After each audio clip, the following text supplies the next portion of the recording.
Party Chairman Matt Moore. Sir, thanks for joining us. Appreciate it. Good to be here, Jake. So you just heard the breaking news right here, our brand new CNN poll showing Donald Trump 16 points up against his next rival, Senator Ted Cruz, Marco Rubio in third, Jeb Bush in fourth. Does that square with what you're seeing on the ground and what you're hearing from voters?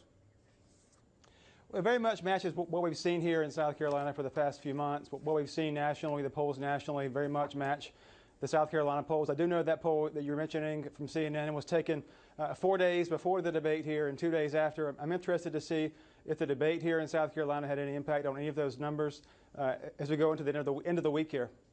South Carolina is an open primary. I believe voters, regardless of how they're registered, can vote in whichever primary they want.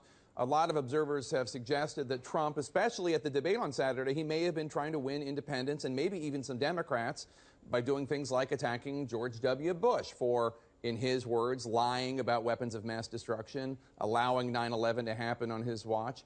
If that is Trump's strategy to win over independents and Democrats by going after George W. Bush, could that work?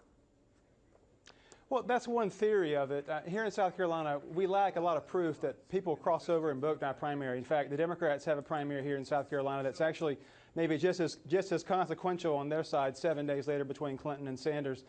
So again, not much proof of that in South Carolina history. Could be a risky strategy, in my opinion. Responding to Mr. Trump's proposed Muslim ban several weeks ago, you tweeted, "Donald Trump's bad idea and rhetoric send a shiver down my spine." Just last night, President Bush told voters in your state that, quote, "We do not need someone in the Oval Office who mirrors and inflames our anger and frustration." Do you agree with what former President Bush said, and do you think it's part and parcel with what you tweeted?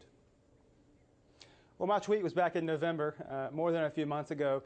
I don't think it's reasonable for every person to agree with every candidate all the time. And I've spoken out at different times about various different things throughout this campaign. I respect President Bush. He is a well-respected figure here in South Carolina, and of course, the last Republican president. His father was the last Republican president before that.